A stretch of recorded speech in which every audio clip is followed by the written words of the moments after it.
everyone and welcome to my first ever YouTube video. I'll show you how to make a corset with the pattern that I'll put in the description.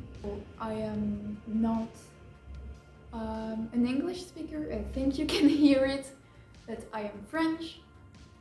So if what I say is kind of awkward or doesn't really mean anything, I'm sorry about that. So let's go! The first step in making my corset was to, of course, do the pattern.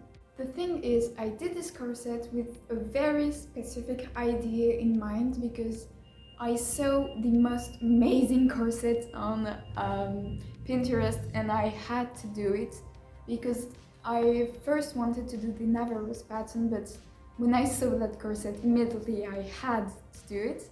I inspired of several different YouTube videos. As a base, I took the Navarro's pattern and then I modified it following Minjalinjee Renaissance Cottage Goth Stays, her pattern that she does in the video, and I just did it. The second step is to, of course, cut up all of your fabric. So take each of the pattern piece and cut them across first the base fabric and second the lining.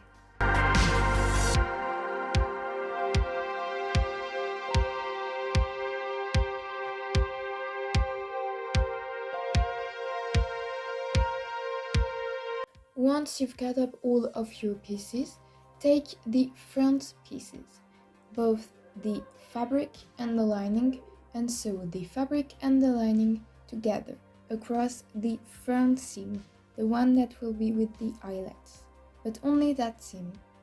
Turn it inside out, then pin it.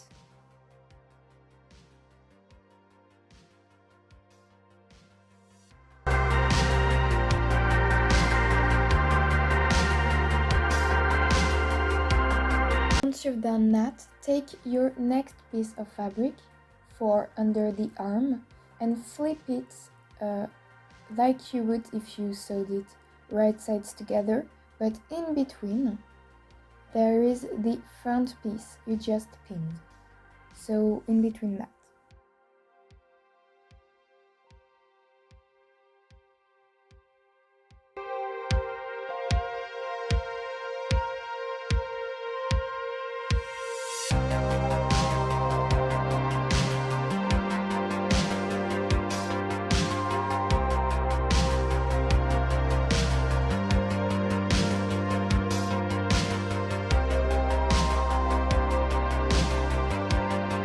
So now, as you can see, we've got a beautiful seam.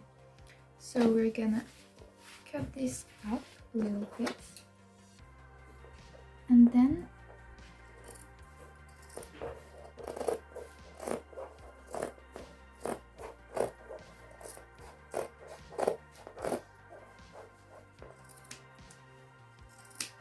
what we're gonna do is we're gonna pin these together and sew along here to make one more bonnet channel. So now you've got three pieces. The first two, which are both the front and middle parts, and the third, which is the back part. You're gonna take the back part and do the same thing you did with one of the middle parts, which by that I mean you just do it once again, sandwich the middle parts in between the back part.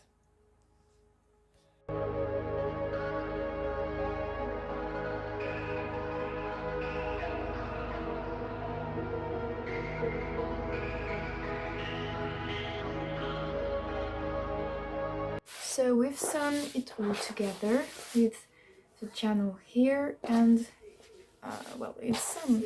So what we need to do now is sew that part and that part. For that, first you're gonna roll up the things that are next to here. I take a safety pin and pin it all. And you do the same for the seam that's not on the side. It's gonna be sewn for this side too. Just pin it like that. So I realized we can't really see anything, but basically what you're gonna do is take the next piece of fabric, which is the back part, and do the same thing where you sandwich it, except now because it's sewn, the part that you pinned up will be inside. I don't know if that really makes sense, but it will be inside the seam, and that's why we pinned it, so we don't accidentally sew across it. So do that if that makes sense. I'm sorry.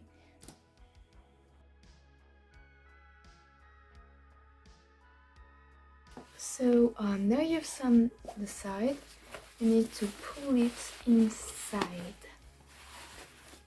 out. So you take out the pins and boom, almost finished. Isn't that great? Dun-dun-dun-dun. Next, what you need to do is mark where you want all of your channel for your boning. I mark them up on the pattern normally. So there's one here. So now, as you can see, I've done the boning channel on each side of everything, and I got nails. And one boning channel here. So now what we're gonna do is we're gonna put in the eyelets. So 8 along here, well, 8 here, 8 on the other side, 1 here, 1 here, and same for the other side. So let's do that. You need to first mark where you want them. Then I sewed a line 2 centimeters from the edge, because that is where I will put my next boning channel, and I put the eyelets in between the 2 boning channels because there are one on each side of them. But my eyelets are 8 millimeters, so measure your eyelets first between sewing the next line and plan accordingly. So as you can see, I did all of my boning channel. I finished all of them, 1 on each side of each seams, 3 around here, 1 around one on each side of the eyelets, and that's on both sides. Then I filed my boning and I put it inside the channels, as you can see, I'm sure. So now we've got one last thing to do, the edges, the top edge, and the bottom edge. For that, we're gonna use some ribbon. Mine is a 12 millimeter white ribbon as bias tape. For that, what you're gonna do is you're gonna take it and mark it again. Where is that supposed to be? Here, here.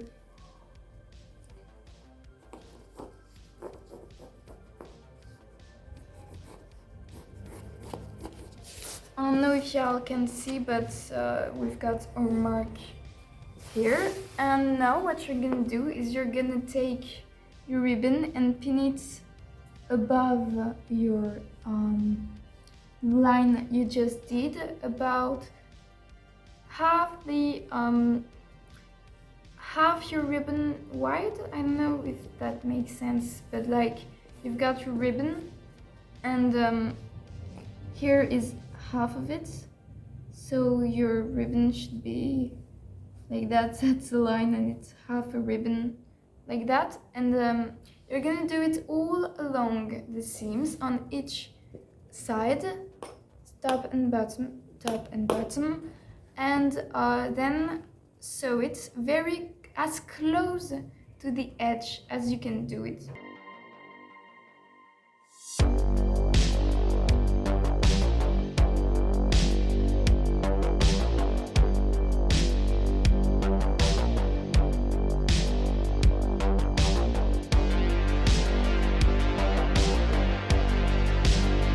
So now, as you can see, I've sewn the ribbon as close to the edge as I could.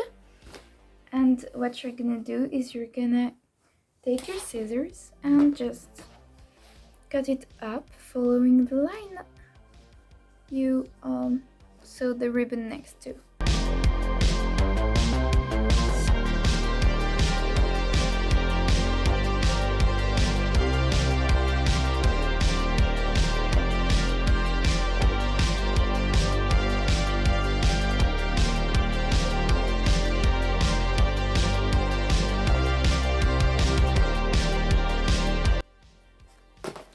So now, as you can see, I've cut it up. So you're gonna take your ribbon and fold it over. Fold it over and pin it, and then again sew along it as close as you can.